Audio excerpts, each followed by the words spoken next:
system quarterbacks. I don't like system quarterbacks. I'm not a fan of the TB12 method. Just got the late notice here stepping in. I guess just tell us the story of how this all came together. De última hora, basicamente encarando o desafio. Fala pra gente o que aconteceu para você chegar onde você está aqui hoje. Olha, então, tive uma notícia, né, muito feliz de poder estar aqui e lutar de novo essa semana, né? Eu estava de férias na casa da minha mãe e na sexta-feira meu mestre, né, que é quase meu pai, ligou para mim e falou assim: olha, a luta da Thalia vai cair, você não quer substituir? Falei, mas é claro, mestre, vamos com tudo, né? E ele perguntou só como que eu estava do peso, a questão do peso. Eu falei, tá ótima, tá de boa. E no sábado de madrugada a gente teve a notícia que a luta tinha sido confirmada, mas eu estava pronta, né? Eu venho da luta contra a Lauren Murphy, então o camp foi excelente, eu consegui mostrar isso dentro do octógono. E a luta contra a Erin esse final de semana não muda muito, né? É defesa de queda, é trocação, então foi só notícia boa, né? E eu ano passado só fiz uma luta, esse ano eu estava louca para continuar lutando mais quantas vezes precisarem de mim.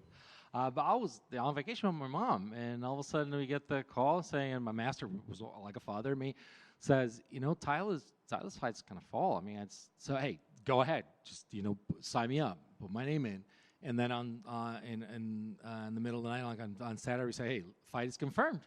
So all you wanted to check was how was the weight, and the weight was fine because of all the camp that I had. I mean, I come from fight against Lauren Murphy, everything was okay, and you saw it. You saw I was able to actually to show how good the camp was inside the octagon. So, I mean, we're fine Danny over there. And then I was just eager to fight. If you think about this, I mean, I only had one fight last year. So, of course, I'll fight as many times as I can. And, the camp itself prepared for this fight. All the things that you're going to see. Takedown defense, striking. So, I mean, even the camp actually fits into this one. Very nice. Erin Blanchfield, obviously a young fighter, kind of new to the division. Had you been following her, were you familiar with her body of work when the opponent was offered? A Erin, novamente, chegando aí, tentando se mostrar na categoria. Você tem seguido o que ela tem feito? Você tem visto as lutas dela? Como é que você tem visto ela como oponente? É uma adversária muito dura, né? Inclusive, ninguém estava aceitando lutar com ela. E quando surgiu a oportunidade, eu falei, eu não tenho medo de nada, eu agarro mesmo todas as oportunidades que tem para mim. Mas eu assisti muitas lutas dela, né? Eu vi principalmente a última luta dela, que é o mais importante, né? Deu para perceber que ela não é tão evasiva na parte da trocação, ela não é muito contundente, mas que ela tem sim um jiu-jitsu muito bom. Trabalha bem o ground and pound, trabalha bem as finalizações. Então, acho que o maior cuidado mesmo seria só esse, com a parte de chão. E vem de 4 vitórias seguidas, então tá também buscando um lugar bom no ranking. Ia lutar com a Thalia, que era a número 1 do ranking dos pesos palha. E eu sou a terceira, então, para mim, eu não tenho medo de nada, né? Quando surgiu a oportunidade, eu falei, não, eu vou, eu sei que eu posso vencer, eu tô vindo bem, de 3 vitórias seguidas também, então por que não essa luta, né? Já me deram a oportunidade de fazer isso uma vez, de poder lutar, de estar menos ranqueado e poder lutar com alguém mais ranqueado, por que eu não posso fazer isso por ela também? Então, eu acredito muito no meu potencial, no que eu posso fazer, e é só chegar lá e fazer um bom trabalho. I've seen, she's coming, and no one seems to want to fight her. And I said, why not? I mean, if you think about it, 4 straight wins. She's up and coming. I've seen the fights, and most importantly, obviously, her last fight, which really shows how things go. I see she's really evasive on the striking, not as powerful as far as the striking is concerned, but then you see her when she takes down the ground and pound and how she actually gets the submissions and how she actually locks people down. So I think this is the most important thing for me, the takedown defense, and just to actually keep myself on my toes. I mean, we know that whenever we go to the ground, things can get tough with her. But as far as the fight itself, she was about to fight, coming in number 3, and she coming in and to fight the number 1 in the rankings, and then here I am in number 3. You know what? I've had the chance to actually fight somebody and had the opportunity to fight and someone give me a lower ranking. So why not give that chance to someone else as well? I think it's a challenge to be accepted. I'm ready for everything. Everybody. I don't fear anyone. We're all in the rankings over here, and I just think it's the fight itself. I come from 3 straight wins as well, so it's going to be a good fight. That's what we can see. Is it a challenge for you to be, I don't want to say motivated because it's a fight, but for her, if she beats you, she beats a former champion. It makes her career. For you, it's just beating a 23-year-old prospect. So is it difficult to like have the same level of motivation? Obviamente é uma luta, e você sempre sente o desafio numa luta. Mas, assim, em termos da situação da luta em si, nós estamos falando de de alguém que está querendo ser campeã de novo, que já foi campeã, e que está lutando contra uma menina de 23 anos que está chegando aí. E para ela, claro, é lutar contra uma ex-campeã que pode evoluir a carreira dela. Onde é que você encontra desafio nisso? Ou mais desafio, além do fato de ser uma luta, oponente, de sempre? Eu acho que o maior desafio dentro de tudo isso é a questão da vontade, né? A galera pensa que a Jéssica tem 31 anos, já tem 31 anos, vai lutar com uma menina de 23, ela tem mais vontade. E não. Eu acho que a minha vontade é muito maior de continuar com as minhas vitórias, de poder ter a chance de disputar um cinturão. E se eu vencer ela, eu tenho certeza que isso vai me colocar muito próximo de uma disputa de cinturão contra a Weili. Então, mesmo que seja uma categoria diferente, ela é uma adversária muito dura, não sou de subestimar, mas a minha força de vontade é muito grande. E eu sei do meu potencial, a força que eu tenho, tanto na trocação quanto na parte de jiu-jitsu. E eu acho que a motivação é igual para mim e para ela, né? A diferença é que ela montou um camp todo para uma adversária que tem um estilo totalmente diferente do meu, que eu gosto muito da trocação, mas eu tenho chão, eu tenho defesa de queda, a diferença de altura e envergadura também muda bastante, então acho que vai ser mais trabalho para ela ter que refazer tudo isso de novo do que para mim, que vou começar a montar minha estratégia agora. Então, eu acredito que vai ser uma luta muito empolgante, nenhuma de nós duas vai querer deixar a derrota ou perder para outra, então acho que isso vai motivar cada vez mais tanto ela para ter a oportunidade de ficar bem ranqueada e ter a oportunidade de disputar o cinturão, e eu para voltar para a categoria dos palhas e disputar o cinturão com a Weili. As far as the challenge itself, people always think, she's a 23-year-old, eager, just, she's got blood in her eyes, like we like to say in Brazil, to actually go and do the job and get better and improve the rankings. Jessica, she's already 31 years old. I mean, she's proven herself before. So, and you need to understand that my will to win is the same, if not better. Like, I can see myself with this fight against her propelling me to actually have a title shot with Weili. So there's something in it for me as well. And I'll tell you, as far as the challenge is concerned, if you think about the fight, I mean, she actually had a camp that's prepared for Thailand completely. So it's a completely different opponent. She catered all the training to someone that has a different reach, different height, different techniques. I mean, she's very prepared for the striking. Now she thought that she could take her to the ground. I mean, I have strong jiu-jitsu. I have a strong ground game. This changes for her. It's even worse for her because she has to actually basically shift gears on her camp and prepare for me, and I'm just starting from now. As soon as I got the fight, I was like, hey, this is who I'm going to fight for. So I just think that there's a huge challenge for me in the sense that when I beat an up-and-coming prospect like this, there's something in it for me to actually come up and say, I will get something out of this, and I think people will see me for I am, and I am going to get a shot. I know completely different divisions, but I want to get a title shot away later. I think I'm going to get it out of this one. Well, last thing for me, I guess that's the interesting question because technically within striking distance of a title shot in two different divisions. So I guess does she look at this as a number one contender fight, and could it maybe, which division does she want the title in? Agora a pergunta seria a última pergunta depois do que você falou. Você olha para as lutas que você está fazendo, você basicamente agora fica pulando de categoria. Ou seja, onde é que você se vê agora?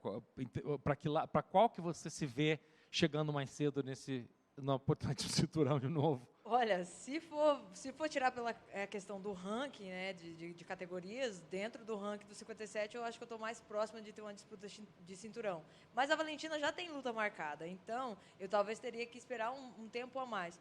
Mas dentro da categoria dos pesos palha, que é onde eu quero estar, e que eu venho falando para a galera desde da metade do ano, que eu quero voltar para o 5-2 e fincar as minhas raízes dentro dos 52 quilos, eu acho que vindo de 4 vitórias seguidas e dependendo da forma que eu vencer nesse sábado, eu acho que isso me coloca muito próximo de uma disputa de cinturão com a Weili.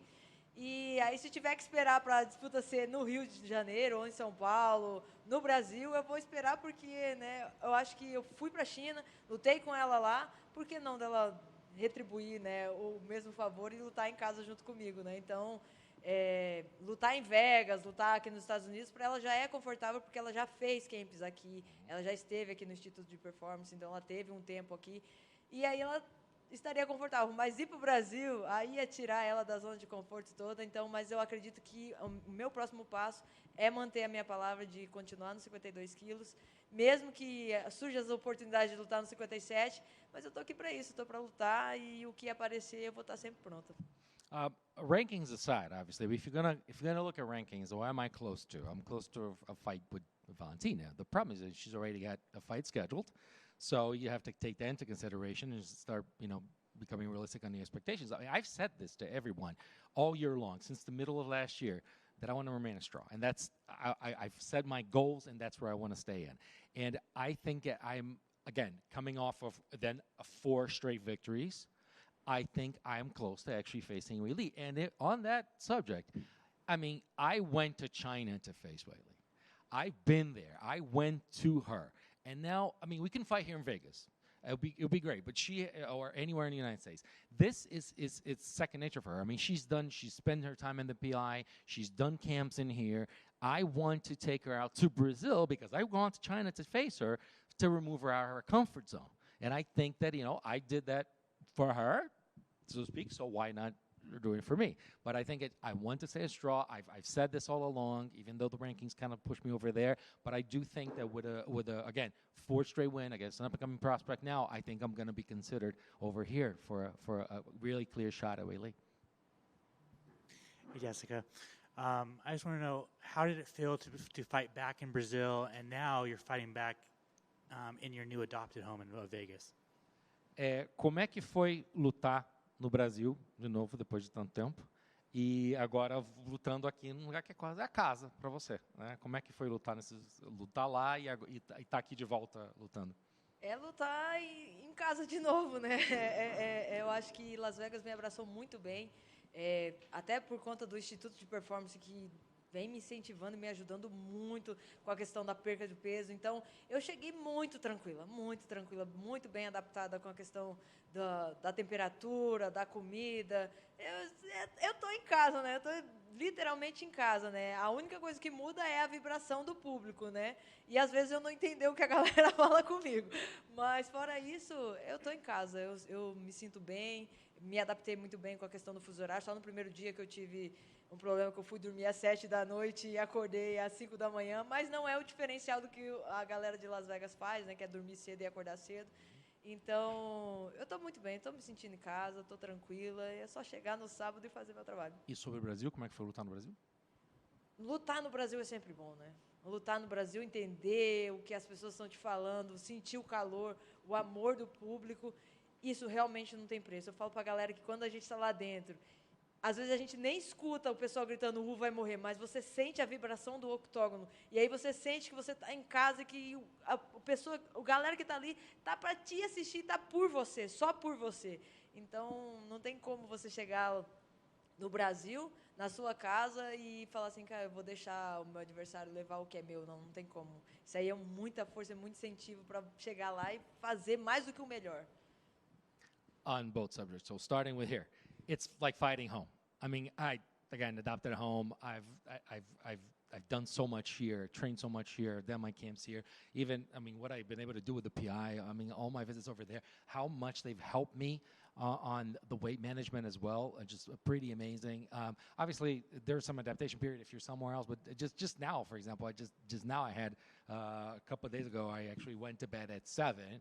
And I woke up at 5. But, it's not that far away from what people do here when they're actually training. And they go to bed early, wake up early. So that's it. But, I mean, this is all the routine, everything here. It feels like home to me. Except for sometimes that I don't understand what people are yelling in the crowd. But still, I mean, hey, it's fun. It feels home, so it's second nature. So I'm pretty comfortable. On Brazil, fighting over there is it's just so special. Just feeling the love, the warmth of the people. To feel understanding what people say at certain times. Sometimes you don't even hear that they're saying "vai morrer," but you can feel the vibration. You can kind of feel like the place is shaking. And again, they're there for you. The crowd is there to see us, for us. And someone's going to come into our home and going to take what's ours, so we can't let that happen. So there's an added incentive to actually fight in Brazil. So it was great to be back and be home. In July, it's going to be 10 years inside of the UFC, and you're getting better. So what's going on? 10 anos de UFC em julho. E você só está melhorando. O que está acontecendo? Como assim? Eu acho que é uma evolução muito grande, né? Eu acho que agora eu estou me sentindo confiante para fazer tudo o que o meu mestre e a minha equipe me ensinou desde o começo da minha carreira. Então, eu sempre falo para a galera, eu ainda sou um potinho que está pela metade. Eu ainda tenho muito conteúdo para absorver, muita coisa para mostrar dentro do UFC ainda, dentro da minha carreira, né? E eu acho que eu venho fazendo isso passo a passo, aos poucos, mostrando a minha evolução dentro da arte marcial. E quando eu entrei no UFC, eu era faixa azul de jiu-jitsu, eu não tinha graduação de Muay Thai, então tudo que eu aprendi foi dentro da organização. E agora, com 10 anos, é que eu estou conseguindo colocar tudo isso em prática. E eu espero que venham mais 10 anos para eu ainda melhorar, evoluir mais ainda e mostrar uma Jéssica diferente a cada luta. I know this evolution. It's just I feel that now I can do so many of the things that I've always wanted and that my masters always told me to do all along. Always, I mean, ever since the beginning. So, I mean, if you think about this, I see myself as, just a glass that's half full still. There's so much more to be done. There's been an evolution. Like, think about this. Like, when I started, I was just a blue belt in jiu-jitsu, and I didn't have any sort of Muay Thai on me. And now you think about all the stuff that you do. You start doing more. You start evolving. I think that there's so much more. And after these first 10 years, we have another 10 years. So you can see a Jessica that just brings even more to the table and continues to show the evolution that you have seen all throughout. Obrigado. Thanks so much. Speaking of Vegas, did you get to experience the snow yesterday? I can't remember if your part of Brazil snows, but did you get to experience that yesterday? Falando de Vegas, você viu a neve ontem? Você viu o tempo que estava ontem? Eu não sei de onde que você é no Brasil especificamente, se algum dia você já viu um tempo tão frio ou neve ou algo assim. Então, eu gostaria de saber se você chegou a ver ontem. No Brasil é meio que impossível ver isso, né? A não ser que você vá muito lá para o sul mesmo do país e aí você acaba encontrando. Mas eu vi sim ontem, foi bem na hora que eu estava saindo de casa para ir para o treino. E aí já fiz vídeo para minha irmã, já estava... Nossa, fiquei toda feliz. Falei, olha a neve caindo. Mas eu tive essa oportunidade de ver a neve cair, de ter neve de verdade, em 2019, que foi quando nevou muito, que o chão ficou todo branco. Eu estava aqui e foi incrível, assim, foi a melhor sensação que eu tive na minha vida. Eu falei, gente, quem diria que no deserto nevasse, né? E aqui neva. Então, foi muito legal poder ver a neve caindo, fazer vídeo para minha irmã, falar com as pessoas que eu gosto e mostrar esse momento, porque é único, né? Que tá no deserto e você vê a neve caindo. É um momento único. In order for you to see snow in Brazil, you have to go deep down south, our version of a northeast here. So you have to go really down south to actually see it. And if you get lucky, you'll get to see some snow. But yeah, I got to see it. I was actually about to leave to train yesterday. So I just whipped out the phone and started making videos for my sister and showing the family and everything else. But it was surreal, obviously. But I was here in 2019, early 2019, when we had that day that everything just got white. And we actually had snow, and it was snow, like, on the ground, and everything. It was just like a snowy day in Las Vegas. And to us, it's just like it's such a special moment because it's surreal to have been there and to say, I saw snow in a desert. Like, no one associates the desert with snow. And I'm like, I got to see this and actually, call my loved ones, film it for them, and share that moment. I just think it was so good to be part of that experience. What I saw, it's just surreal. We're in the desert. Why is it snowing? Thank you. Sorry, one last one. You've been champion before. I know you want to get that belt back again. That aside, what else is pushing you? What else is motivating you to show that improvement you've been showing for the last 10 years? That seems like you're not aging. If anything, you're either staying the same or you might even be getting younger. Você já foi campeã e você está de novo agora lutando por títulos e por cinturões. e você, o que te motiva? O que te motiva a ser essa pessoa que deu 10 anos já da tua vida para isso, quer mais 10 anos, e você está melhorando como lutadora e não está envelhecendo. Pelo contrário, você parece estar ficando mais jovem. Como é que é isso para você? O que te motiva a ser essa pessoa? Muito obrigada pela parte de ser mais jovem. Thank you so much for the younger part. Mas eu acho que a grande motivação da minha vida sempre foi muito a minha família, né? Por um momento dentro do mundo da luta, eu sei que eu deixei isso meio que se apagar, mas eu conquistei muita coisa boa dentro da minha carreira, dentro do esporte, de conhecer o mundo, de conhecer lugares diferentes. Então, assim, quando eu chego na casa da minha mãe e aí eu vejo as coisas que eu posso fazer por ela e que eu ainda vou fazer, isso me dá uma motivação muito maior. E a questão de sempre estar com o potinho pela metade, isso é muito importante. Isso é muito importante, porque é uma coisa que o meu mestre me fala muito. Ele fala assim, a gente tem que estar sempre pronto para aprender tudo.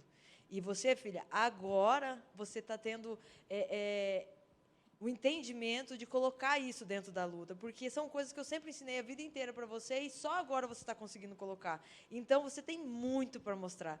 Você, com 31 anos, você está no auge da sua carreira e eu tenho certeza que esses próximos 5 anos ou 10 anos que você ainda quer lutar, você vai mostrar muito. Então, eu sei que eu tenho muitas armas para colocar ainda. Eu tenho joelho, cotovelo, que são coisas que eu não faço dentro da luta. Então, eu acho que a maior motivação é essa, é a minha equipe, o meu mestre e a minha família, que não me deixam desistir de jeito nenhum e que me colocam muito para cima e me dão muita energia e muita força para eu estar sempre melhorando e sempre buscando ser melhor do que eu todos os dias.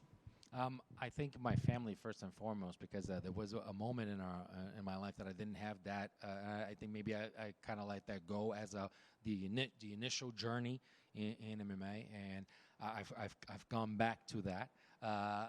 My master, obviously, it's just the team and everybody else that surrounds me. It is amazing to actually have that opportunity. Look at what I've been able to see. Just think of personally the things that I've been able to accomplish, the things that I've been able to see, the places that I've been able to see, the people that I've been able to meet. You have that myself, that motivates me to get even more. But then when I go back and I see my mother and I see everything that I've been able to provide for her and how much more I can still continue to provide, that's great motivation. But going back to that whole, the half, that cup, that's just the half. That's what it is. It's not full of everything that I can provide. I mean, my master, like a father figure to me, says, kid, now everything that we've always taught you, it's not that we're giving you new teachings here. We've always said some things now. Now we're putting them in practice. Now you're able to employ these things because now you feel more comfortable. You understand your limits, but you understand where you can do more. So, I mean, I think I have so many more weapons to bring in. I mean, I have my knee. I have elbows. You haven't seen that from me. And I think those weapons are just different things in the arsenal that I can keep bringing back. I just think keeping that thing, half empty, half full, because you can add so much more. My master even says, kid, I mean, for those 5 years, for those 10 that you want to fight, right now, you're peak Jessica. And you're only going to get better from here. But now you can put in practice things we've always taught you. But now you feel more comfortable, you're more experienced, and I think that adds the bonus. So I would go back to my relationship with my family, the teachings of my master and my coach, and what I can bring to the table in the octagon. So I think all those things motivate me a lot.